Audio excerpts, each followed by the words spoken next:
Video like जरूर कर लीजिए और ऐसे वीडियो लगातार फ्री में पाने के लिए चैनल को तुरंत सब्सक्राइब कर लीजिए और बेल आइकन को जरूर टैप कर लीजिए ताकि आगे भी सारे वीडियो आपको मिलते रहे। यूट्यूब में फॉलो करते हैं तो प्लीज ये वाला फ्री टेलीग्राम चैनल जरूर ज्वाइन कर लीजिएगा। सारे नोटिफिकेशन सारे अपडेट यहीं पे आते हैं, ध्यान रखिए। शुरू करते हैं पहला। और सुनिए दोस्तों, अगर पहला लेक्चर नहीं देखा आपने, नए हो तो पहला मैंने बता रखा है, उसको भी देख लेना। चलिए शुरू करते हैं।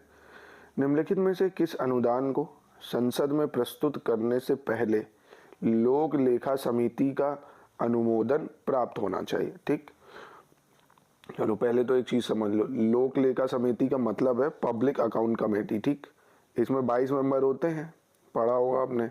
15 लोकसभा से होते हैं और 7 राज्यसभा से होते हैं। ठीक, सबसे बड़ी समिति की बात करें तो प्राक्कलन समिति होती है, जिसको एस्टीमेट कमेटी बोलते हैं।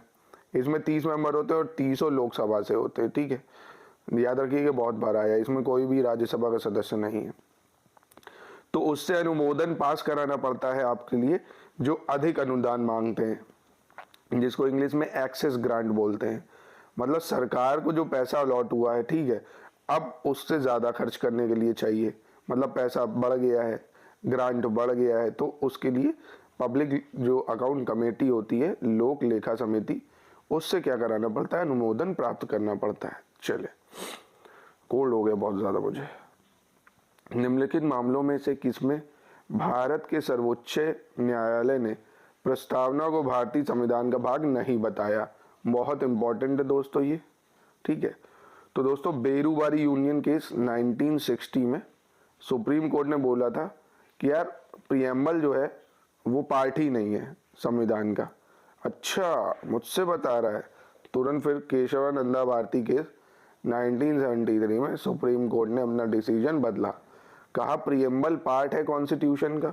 ठीक है, और एक चीज आपको पता है ना दोस्तों, प्रियम्बल एज अ समरी काम करता है। प्रियम्बल जो है वो चैप्टर के एंड में, जैसे आपको समरी देता है ना, जैसे आपको खाना बनाना है, ठीक है, मैं पूछूं यार आपको बर्गर बनाना है, क्या क्या चाहिए? बर्गर बन चाहिए, खीरा चाहिए, प्याज चाहिए, टमाटर चाहिए, सॉस चाहिए, है ना? तो ये सब इंग्रेडिएंट है। ऐसे ही प्रियम्बल में इंग्रेडिएंट दिए हैं, सोवरेनिटी मतलब socialist, secular, integrity, democratic, Republic, ये सब उसके इंग्रेडिएंट हैं, है ना, कि ये सब चीजें हमारे संविधान में पड़ी हुई हैं। तो यही चीज होती है। ठीक है, बाकी प्रियम्बल में चैप्टर पढ़ाऊंगा जब, तो और बता दूंगा आपको। प्रस्तावना जिसको कहते हैं, ठीक है, 3 चीजें प्रस्तावना में बाद में ऐड हुई हैं 42 कॉन्स्टिट्यूशन अमेंडमेंट एक्ट 1976 से। ठीक है, तो आपको याद रखना है बेरूबारी 1960 में सुप्रीम कोर्ट ने बोला था कि संविधान का भाग नहीं है, और केशवानंदा में बोला कि ये संविधान का भाग है। ठीक है, चलिए दोस्तों, ठीक है, 33 नंबर क्वेश्चन देखते हैं। किस राज्य में कितनी राज्यसभा की सीटें हैं ये बतानी है। और दोस्तों एक चीज और याद रखना, 4 राज्यों में जहां चुनाव हुए उनकी तो बहुत इंपॉर्टेंट है, जैसे MP, ठीक है, राजस्थान, छत्तीसगढ़, तेलंगाना। ठीक है, इनको तो जरूर याद कर लेना। और हालांकि मैं तो कहूँगा सारे स्टेट की याद करना। जैसे MP में अगर मैं बोलूँ तो लोकसभा की 29 है, राज्यसभा की 11 है। राजस्थान अगर चलें तो वो 25 लोकसभा की सीटें हैं और राज्यसभा की आपकी 10 सीटें हैं। ठीक है, और अगर छत्तीसगढ़ में चल दे तो 11 लोकसभा की हैं और 5 राज्यसभा की हैं। तेलंगाना में चले तो 17 लोकसभा की सीटें हैं और 7 राज्यसभा की। ठीक है, तो बहुत कम समय लगेगा, आपको याद कर लेनी चाहिए मुझे लगता है राज्यों की विधानसभा, लोकसभा और राज्यसभा की सीटें, क्योंकि एग्जाम में पूछ लेता है। ठीक है, चले, तो छत्तीसगढ़ में अभी बताई मैंने आपको 5 है।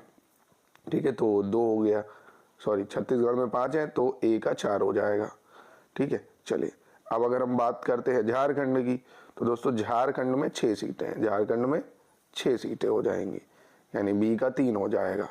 ठीक है, तेलंगाना की अभी बताई मैंने आपको 7 सीटें हैं, उत्तराखंड की 3 सीटें हैं, यानी 4, 3, 2, 1, तो 4, 3, 2, 1 आपको दिखा B में। ठीक है, समझ गए ना दोस्तों? कोई समस्या हो तो आप कमेंट में मुझसे पूछ सकते हो। चलो बहुत बढ़िया, फैक्चुअल क्वेश्चन नहीं है ये, थोड़ा एनालिटिकल है। 31 नंबर कह रहा अविश्वास प्रस्ताव के संदर्भ में निम्नलिखित कथनों में से कौन सा सही है? ठीक है, अविश्वास प्रस्ताव दोस्तों पता होगा आपको, जिसको नो कॉन्फिडेंस मोशन कहते हैं।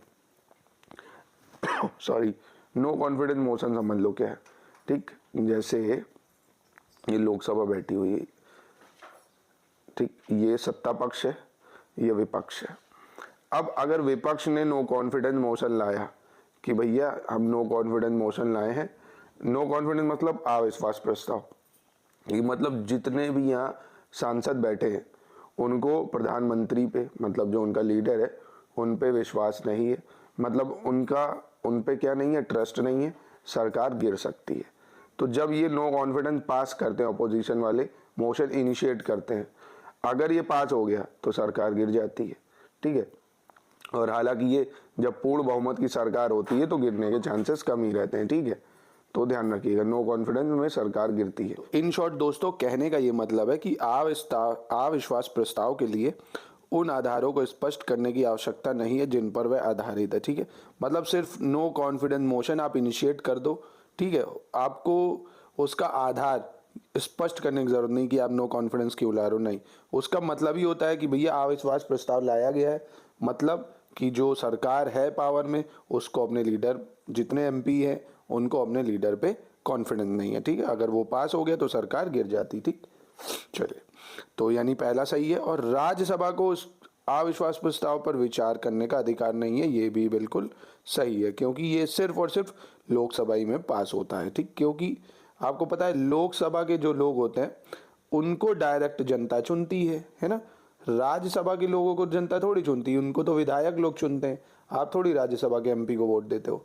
हालांकि एक चीज है, चाहे लोकसभा हो चाहे राज्यसभा हो, ठीक, राज्यसभा का अगर कोई सांसद है तो वो भी मंत्री बन सकता है, ठीक है, जैसे अश्विनी वैष्णव है ना। तो ये सब क्या है, मिनिस्टर एमपी दोनों ही होते हैं, पर सरकार जो होती है वो लोकसभा को ज्यादा जवाबदेही होती है नो कॉन्फिडेंस में, ठीक है। चले आगे बढ़ते हैं, आपको दिखाते हैं क्वेश्चन नंबर 32 कह रहा है, पारिवारिक न्यायालयों के संदर्भ में निम्नलिखित कथनों में से कौन सही है, ठीक। तो पारिवारिक न्यायालय दोस्तों पता है ना आपको, जहाँ पे फैमिली डिस्प्यूट सॉल्व होते हैं, घरेलू प्रथा, मतलब जो घरेलू हिंसा नहीं होती है वो है, दहेज प्रथा है, मारपीट के जो केसेस डोमेस्टिक वायलेंस के होते हैं, ये सब। तो ये पारिवारिक न्यायालय अधिनियम 1984 करता है, तो ये बिल्कुल सही है। इसमें वकीलों द्वारा प्रतिनिधित्व संभव नहीं, इसमें आपने देखा होगा फैमिली कोर्ट में जो भैया दिक्कतें हैं वो आपस में ही सुलझाई जाती हैं, आप ही खुद को रिप्रेजेंट करेंगे, ठीक है, फैमिली कोर्ट में। कई आजकल वीडियोस भी बहुत वायरल हो रहे हैं जब से कोर्ट की प्रोसीडिंग को लाइव कर दिया गया हाई कोर्ट की, ठीक है। तो ये भी दोनों ही सही हैं दोस्तों। चलिए नेक्स्ट बढ़ते हैं हम लोग अपना आगे क्वेश्चन पे। क्वेश्चन नंबर 33 हो गया है, 34 देखते हैं। चले 34 कह रहा है, निम्नलिखित में से किस अधिनियम में कोलकाता में सर्वोच्च न्यायालय की स्थापना का प्रावधान किया गया था, ठीक है। तो दोस्तों कलकत्ता में सर्वोच्च न्यायालय रेगुलेटिंग एक्ट 1773 में बना था, है ना। और रेगुलेटिंग एक्ट 1773 क्या था, जब बंगाल के गवर्नर, मद्रास के गवर्नर और आपके कौन थे, बंगाल, मद्रास और बॉम्बे तीन होते थे, इन दोनों के गवर्नर को इसके अंडर कर दिया गया था, ठीक है। मतलब जो बंगाल का गवर्नर था उसको गवर्नर जनरल बना दिया गया था, ठीक है। और पहला गवर्नर जनरल कौन था, वॉरेन हेस्टिंग था, याद होगा आपको। तो ये भी कई बार पूछता है एग्जाम में, ठीक है। तो इसी के तहत सुप्रीम कोर्ट की भी स्थापना हुई थी। चलिए दोस्तों क्वेश्चन नंबर देखते हैं अब हम लोग 35। इसमें हम लोगों को करनी है मैचिंग, ठीक है। अभी सबसे पहले देखो सर्वोच्च न्यायालय की स्थापना पूछ रहा है, तो ये तो अभी हम लोगों ने जस्ट करी है। तो सर्वोच्च न्यायालय की स्थापना कब हुई, 1773 में, नियामक अधिनियम या रेगुलेटिंग एक्ट 1773। तो बी में देखो 1 कहाँ दिख रहा है, बी में 1 सिर्फ एक में है, यानी ये ऑप्शन सही है, ठीक है। चलो पर हम लोग और देख लेते हैं कि एग्जाम में पूछ ले अगर। नियंत्रण परिषद की स्थापना कब हुई दोस्तों, तो नियंत्रण परिषद पिट्स इंडिया एक्ट में बना था, ठीक है। तो आपको याद होगा बोर्ड ऑफ कंट्रोल था एक, और एक कोर्ट ऑफ डायरेक्टर, है ना। तो इसने क्या कर दिया था, जब पिट्स इंडिया एक्ट में दोनों कार्यों को अलग कर दिया था कि भैया वाणिज्यिक फंक्शन एक जन देख ले, एक जन देख ले जो राजनीतिक फंक्शन है वो, है ना, द्वैध शासन टाइप का। तो ये आपका हो जाएगा पिट्स इंडिया एक्ट। इंग्लिश मिशनरियों को भारत में आके जो प्रबुद्ध करना, मतलब एक तरह से इनलाइटन करना, ये चार्टर एक्ट 1813 से हुआ था, बहुत इंपॉर्टेंट है। गवर्नर जनरल की परिषद में कानूनी सदस्य की नियुक्ति, ये चार्टर एक्ट 1833 में हुआ। मोस्ट इंपॉर्टेंट है ये चारों पॉइंट, ठीक है, याद जरूर रखिएगा इसको। आगे बढ़ते हैं, देखते हैं क्वेश्चन नंबर 36। क्वेश्चन नंबर 36 कह रहा है किस अधिनियम ने भारतवासियों को अपने देश के प्रशासन में कुछ हिस्सा लेना संभव बनाया? कि भैया जो भी प्रशासन है जैसे एडमिनिस्ट्रेशन में इंडियन की एंट्री हो जाएगी। ठीक है दोस्तों, charter act 1833, charter act 1853, government of India act 1858 या इंडियन काउंसिल एक्ट 1861। सो दोस्तों देखो, चार्टर एक्ट तो आपको पता है 20-20 सालों में आते थे। 1773 से शुरू हुआ, फिर 1793, 1813, 1833, 1853 में लास्ट आएगा, ठीक है। उसके बाद चार्टर एक्ट आना बंद हो जाते हैं। इंडियन काउंसिल एक्ट 1861 से इनमें कुछ हिस्सेदारी संभव हो गई, फिर 1891 में और बढ़ा, है ना। ऐसे धीरे धीरे करके चीज़ों को इंडियन लोगों को भी शामिल करने लग गया। फिर अंत में जो भारत सरकार अधिनियम 1947 आया, तब तक हमें पूरी आज़ादी मिल गई। चलिए 37 नंबर देखते हैं दोस्तों। 37 कह रहे हैं निम्नलिखित में से किस एक अधिनियम द्वारा भारत में संघीय न्यायालय की स्थापना हुई? मोस्ट इंपॉर्टेंट क्वेश्चन है ये, संघीय न्यायालय की बात कर रहा है, ठीक है, फेडरल कोर्ट इंग्लिश में बोले तो, सुप्रीम कोर्ट की बात नहीं कर रहा, जो कंफ्यूज हो जो आप लोग। बहुत इंपॉर्टेंट क्वेश्चन है ये दोस्तों। हुई थी इनमें से कोई नहीं, भारत सरकार जो अधिनियम था 1935 उससे हुई थी, ठीक है। फेडरल कोर्ट की स्थापना 1937 में है, ध्यान रखना इसको, बहुत जरूरी है, बहुत इंपॉर्टेंट है। चलिए 38 नंबर क्वेश्चन यही कह रहा है, फिर से क्वेश्चन रिपीट हो रहा है, रुक जाओ इसको हटा देता हूँ, चलो ठीक है। 38 नंबर क्वेश्चन, भारत का संघीय न्यायालय निम्नलिखित में से किस वर्ष स्थापित हुआ? तो अभी बताया मैंने आपको ना, गवर्नमेंट ऑफ इंडिया एक्ट 1935 के तहत 1937 में स्थापित हुआ था। बना था अगर पूछे तो वो तो 1935 के अधिनियम के तहत, पर स्थापित हुआ 1937 में, ठीक है। 39 देखते हैं, केंद्र में द्वैध शासन किस अधिनियम के तहत लगाया गया? बहुत ज्यादा इंपॉर्टेंट है ये, बहुत ज्यादा। केंद्र में द्वैध शासन जब भी पूछे तो वो है गवर्नमेंट ऑफ इंडिया एक्ट 1935, ठीक। और अगर पूछ ले प्रांतों में द्वैध शासन कब से लगाया गया, तो वो था भारत सरकार अधिनियम 1919, ठीक है। अब देखो, किसी भी चीज की शुरुआत जो होती है वो छोटे लेवल से करते हैं, तो पहले प्रांतों में मतलब प्रोविंसेस में लगा के देखा द्वैध शासन। द्वैध शासन तो आपको पता है ना, गवर्नर जनरल की एग्जीक्यूटिव काउंसिल कुछ लोगों के लिए रिस्पॉन्सिबली काम करेगी और कुछ लोगों के लिए गैर जिम्मेदारी से काम करेगी। तो पहले प्रोविंस मतलब प्रांतों में लगाया, ठीक। अब वहां सक्सेस हो गया तो उसको हटा के फिर इसको कहाँ ला दिया? केंद्र में ले आए, ठीक है, ध्यान रखिएगा इसको, मोस्ट इंपॉर्टेंट है। अगर प्रांत पूछेगा तो 1919 और केंद्र पूछेगा तो 1935, ठीक है। चलिए आगे बढ़ते हैं और देखते हैं अपना क्वेश्चन नंबर 40। अब क्वेश्चन नंबर 40 कह रहा है भारतीय विधान पालिका प्रथम बार द्विसदनी बनाई गई, ठीक। इतिहास में बात कर रहा है, अभी की नहीं। कब भारतीय विधान पालिका 2 सदन में, मतलब एक लोअर हाउस और एक अपर हाउस, जो आज आप देखते हो, ये कब बनाई गई थी? तो दोस्तों ये बनाई गई 1919 के भारत सरकार अधिनियम द्वारा, ठीक है, गवर्नमेंट ऑफ इंडिया एक्ट 1919 से। एक लोअर हाउस बना, एक अपर हाउस बना, ठीक है। चलिए देखते हैं क्वेश्चन नंबर 41। क्वेश्चन नंबर 41 कह रहा है राष्ट्रपति की अध्यादेश निर्गत करने की शक्ति प्रेरित है, ठीक है। तो ऑर्डिनेंस मेकिंग पावर जो होती है दोस्तों राष्ट्रपति की, इसके बारे में पूछ रहा है। तो एक चीज समझ लो, जो भारत का राष्ट्रपति है उसके ऑर्डिनेंस मेकिंग पावर है आर्टिकल 123, मोस्ट इंपॉर्टेंट। और गवर्नर का इसका उल्टा कर दो 213, ये उसकी ऑर्डिनेंस मेकिंग पावर है। एक चीज और मैं बता रहा हूँ, ध्यान से सुनना, स्टेटमेंट में क्वेश्चन आता है। अब अध्यादेश बनता है जब भी पार्लियामेंट सेशन में नहीं है तब बनता है, ठीक, पर कैबिनेट से परमिशन ली जाती है, ठीक, तब बनता है। दूसरी चीज, अब मान लो पार्लियामेंट सेशन में नहीं है, गवर्नर ने या प्रेसिडेंट ने एक अध्यादेश निकाल दिया कि भैया मुस्लिमों की हिंदुओं से शादी जो करेगा उसको फांसी की सजा, ठीक, एक ही ऑर्डिनेंस लिया है।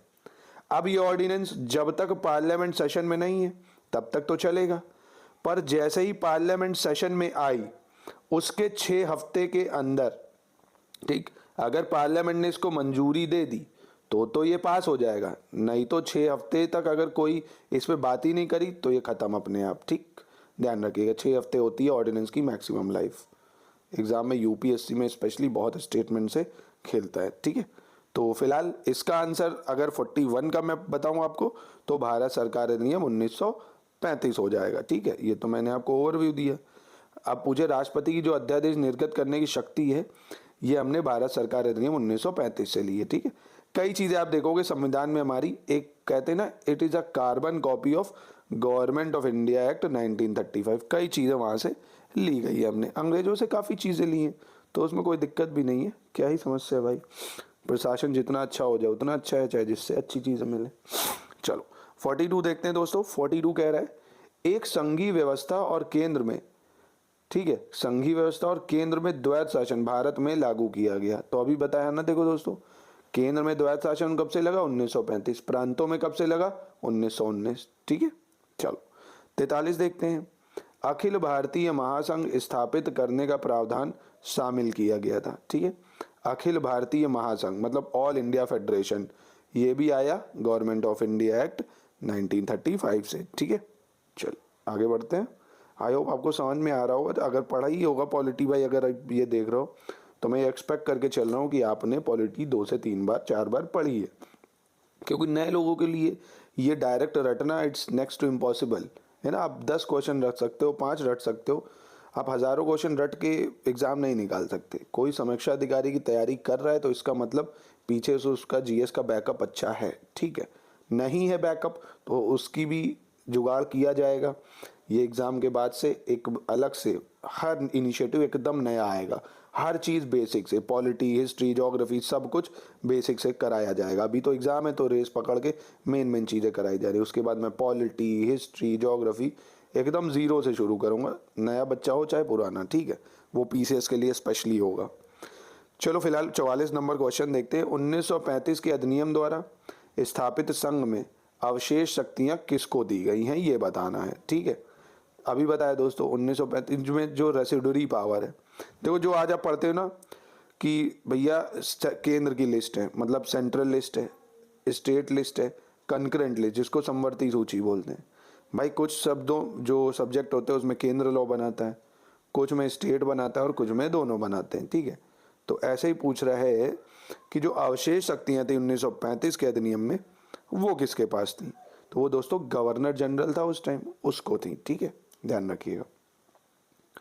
45 नंबर देखते हैं। निम्नांकित में से कौन सा एक भारत शासन अधिनियम 1935 में स्वीकार किया हुआ महत्वपूर्ण और स्थायी अव्यय नहीं है? ठीक है, चले सबसे पहला देश के लिए लिखित संविधान। अरे ये तो स्टार्टिंग ही गलत हो गई, तो ये तो बहुत ही गलत है। देश के लिखित संविधान, इसकी कोई बात इसमें नहीं है। ठीक है, उसमें कुछ हुआ ही नहीं। दूसरा विधानमंडल के लिए निर्वाचित एवं जवाबदेही प्रतिनिधि, ये बिल्कुल सही है। ठीक है, ये बिल्कुल सही है। एक संघ की योजना पर विचार, ये भी सही है, ऑल इंडिया फेडरेशन बना। विधानमंडल के लिए सरकारी सदस्यों का समावाचित करना या संवाचित किया जाना, ये भी सही है। ठीक है, चलिए क्वेश्चन नंबर देखते हैं अब हम लोग 46। 46 में कह रहा है, ठीक है, निम्नलिखित अधिनियमों में से किस अधिनियम के फलस्वरूप बर्मा भारत से अलग हुआ? ये भी बहुत इंपॉर्टेंट है, करंट अफेयर्स में भी रहता ही है न्यूज़ में, क्योंकि अभी भैया कपिल सिब्बल ने बोल दिया था कि जो आपका असम है और ये नागालैंड, अरुणाचल, ये सब अरुणाचल तो चाइना क्लेम करता है कि नॉर्थ ईस्ट स्टेट के आधे ज़्यादा राज्य ये बर्मा का पार्ट हैं, तो वो भी न्यूज़ में आ गया है ना, तो उसको भी करना ज़रूरी है। चले, तो बर्मा पूछ रहा है कि अधिनियम के स्वरूप भारत से अलग हुआ था, तो ये बहुत आसान है दोस्तों, गवर्नमेंट ऑफ इंडिया एक्ट 1935 से। ठीक है, ये आपने पढ़ा भी होगा। चलिए नेक्स्ट क्वेश्चन देखते हैं हम लोग। एक निर्वाचित संविधान सभा द्वारा भारत के संविधान का निर्माण करने का प्रस्ताव किया गया था। निर्वाचित संविधान सभा द्वारा कि भारत का संविधान बनेगा, ये किस में आया था, ये बताना है। तो दोस्तों ये भारत सरकार अधिनियम में नहीं, ये आया था क्रिप्स मिशन, अगर आपको याद होगा, है ना, कि जब भैया पहले एम.एन. रॉय ने डिमांड करी, फिर नेहरू ने ऑब्जेक्टिव रेजोल्यूशन पास करा, फिर आपका कैबिनेट मिशन प्लान, फिर क्रिप्स मिशन, कैबिनेट मिशन, है ना, तो ये ध्यान रखिएगा कौन सा हो गया, क्रिप्स मिशन द्वारा। ठीक है, चले क्वेश्चन नंबर 48 देखते हैं। कैबिनेट मिशन योजना के अंतर्गत संविधान निर्मात्री परिषद में प्रत्येक प्रांत को आवंटित सदस्य संख्या निर्धारित करने के लिए एक प्रतिनिधि कितनी जनसंख्या के अनुपात में था? तो दोस्तों तब भी 10 लाख था और आज भी 10 लाख ही था। बल्कि अब जनसंख्या बढ़ गई है, पर लोकसभा राज्यसभा में सीटें अभी भी उतनी ही है जो देश की आज़ादी के टाइम से थी। इनको बढ़ना चाहिए काफ़ी ज़्यादा, ठीक है। तो ये 10 लाख था दोस्तों, याद होगा आपको, आसान थे। 49 नंबर देखते हैं, निम्नलिखित में से कौन अगस्त 1946 में गठित प्रथम अंतरिम राष्ट्रीय सरकार का सदस्य नहीं था। तो मेरे दोस्तों, इंतरिम गवर्नमेंट जिसको बोलते हैं उसके सारे सदस्य आपको याद होने चाहिए, ठीक है। सी राजगोपालाचारी, डॉक्टर राजेंद्र प्रसाद, जगजीवन राम, ये सब थे, ठीक है। एस राधाकृष्णन नहीं थे, इसको याद रखना, महत्वपूर्ण है ये।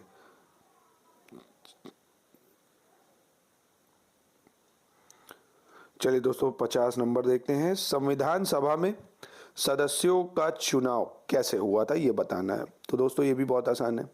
क्या सीधे जनता द्वारा हुआ था? नहीं। भारतीय राष्ट्रीय कांग्रेस के नामांकन द्वारा हुआ था? नहीं। भारतीय राज्यों के शासकों से नामांकन द्वारा हुआ था? तो भारतीय राज्यों के शासकों से नामांकन ये तो आप कह सकते हो, क्योंकि कुछ लोग नॉमिनेटेड थे और कुछ लोग क्या थे, जिनको चुना था किसने। देखो इसकी समझो, 11 प्रोविंस थी पूरे भारत में, ठीक, और प्रिंसली स्टेट जो रजवाड़े थे वो तो बहुत सारे थे। अब ये जो 11 प्रोविंस थी का मतलब समझ लो 11 राज्य एक तरह से, जैसे आज विधानसभा ऐसे ही 11 प्रोविंसेस में विधानसभा थी, ठीक।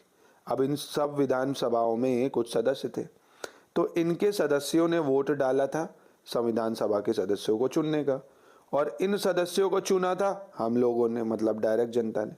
तो एक तरह से संविधान सभा कैसी थी, डायरेक्ट जनता द्वारा तो चुनी नहीं गई थी, है ना।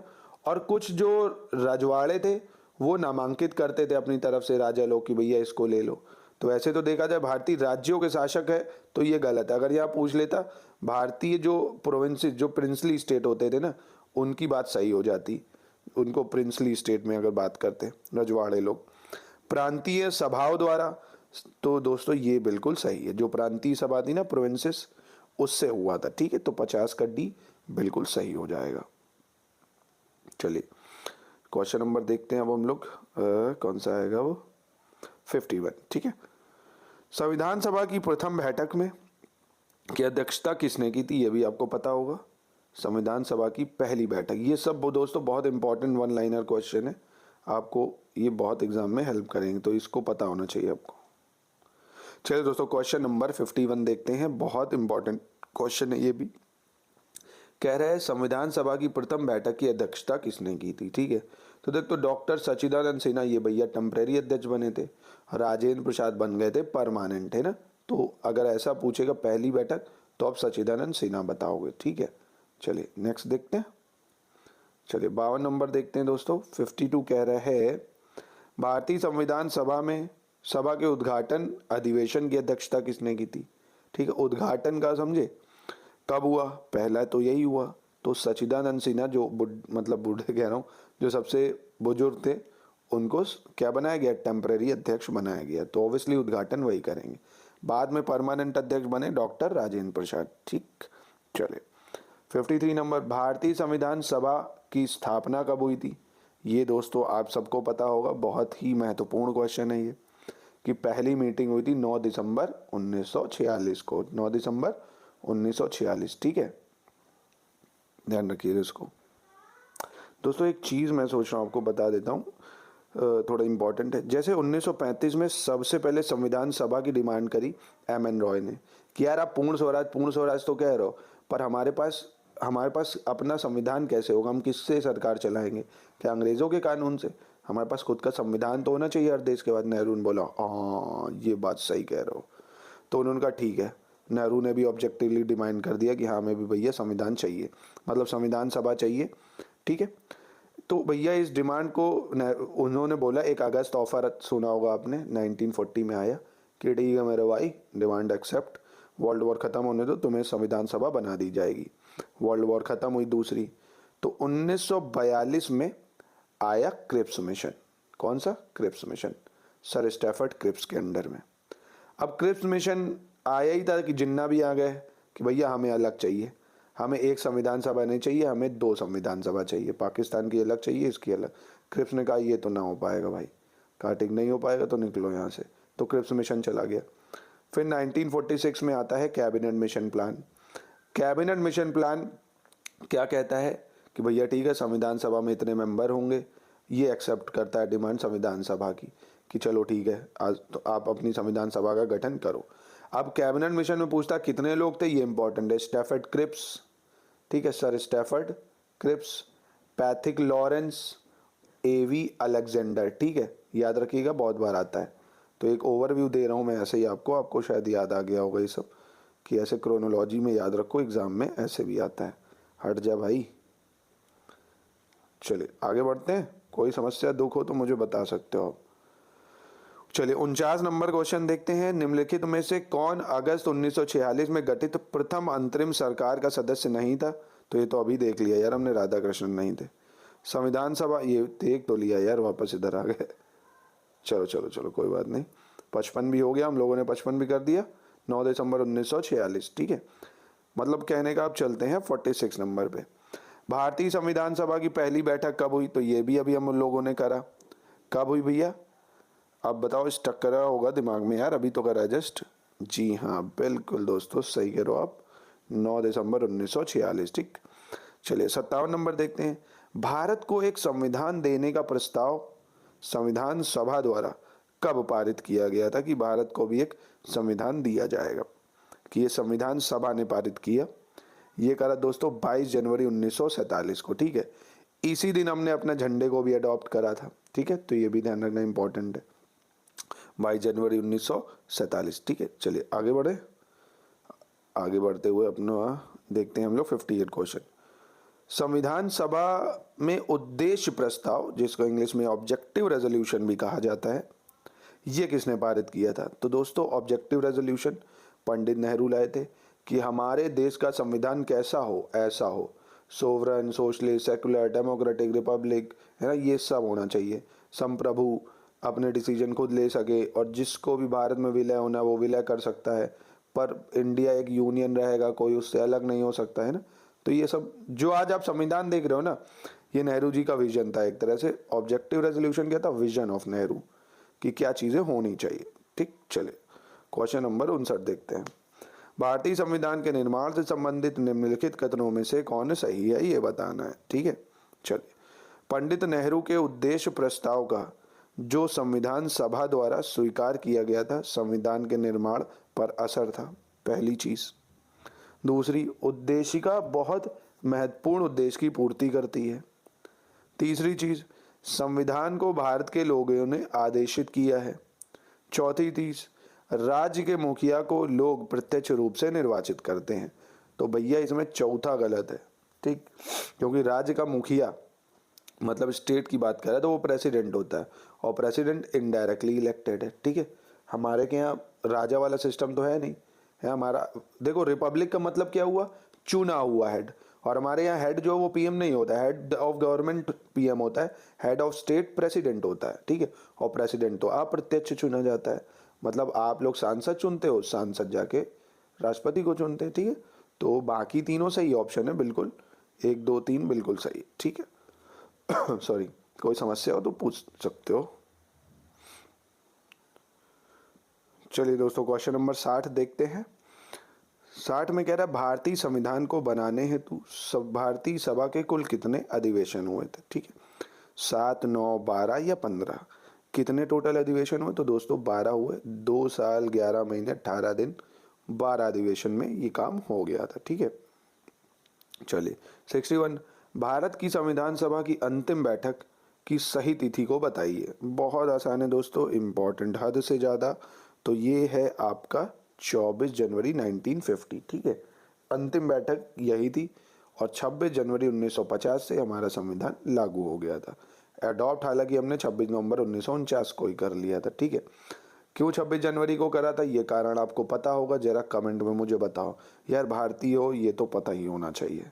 चलिए 62, भारत के संविधान के निर्माण में संविधान सभा को कितना समय लगा? तो अभी बता दिया, ये तो मैंने ऊपर ही आपको, 2 साल 11 महीने 18 दिन, ठीक है मेरे भाई। चलिए 63 देखते हैं।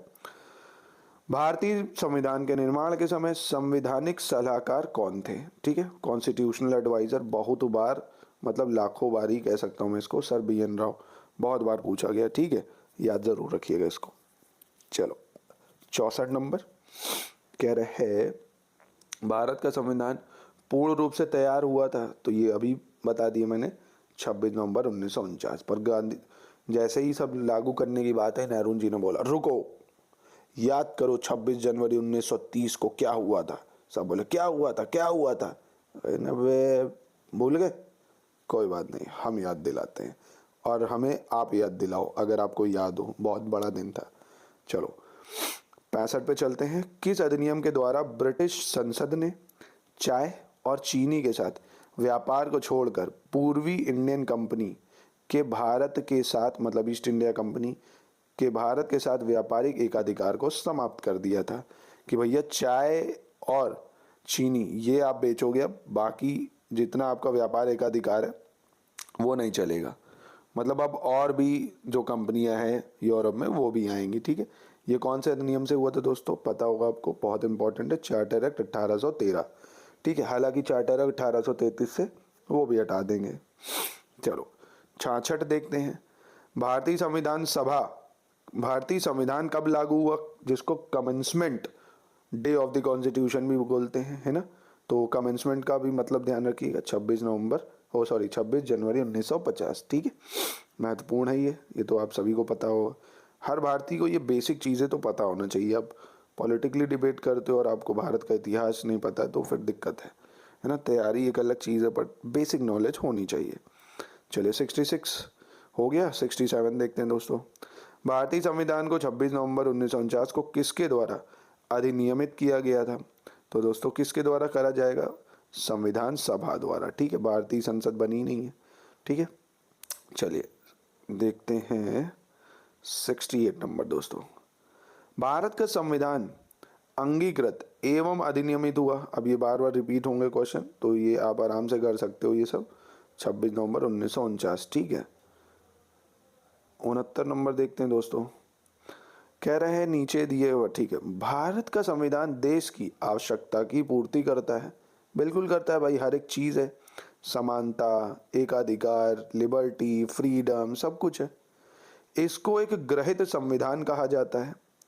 तो दोस्तों ग्रहित संविधान का मतलब क्या होता है, पहले ये समझिए आप। दोस्तों देखो, ग्रहित का मतलब होता है, इंग्लिश में अगर कहें तो एडॉप्टेड, है ना।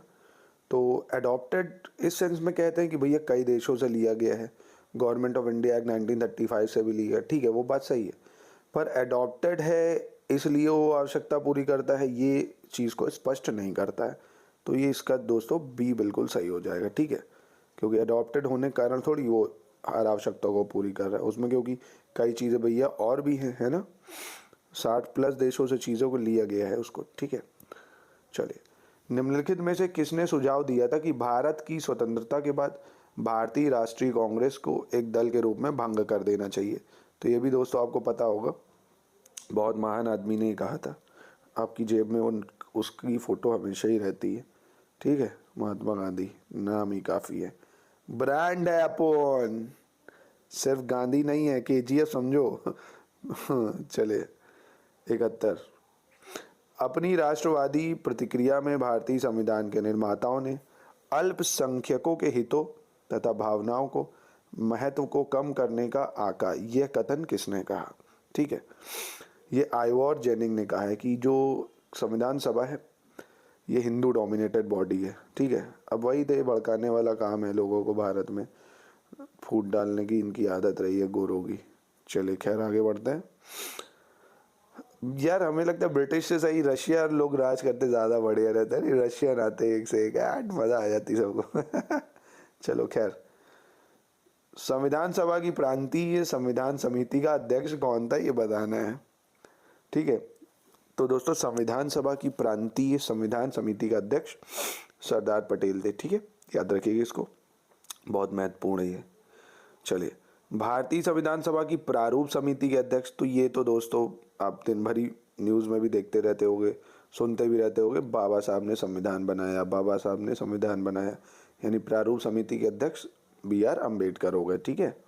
सो दोस्तों यहीं पे कर रहा हूँ वीडियो को समाप्त। बाकी क्वेश्चन कल आपको कराऊंगा 40-40 सेट के, मैं सोच रहा हूँ आपको 40-40 के 20 से 25 सेट लगवा देता हूँ, मज़ा आ जाएगी आपको। 25-30 सेट लगवा दूंगा, इन्हीं में से आपको काफ़ी क्वेश्चन देखने को मिल जाएंगे। तो मिलते हैं दोस्तों कल की क्लास में, नमस्कार।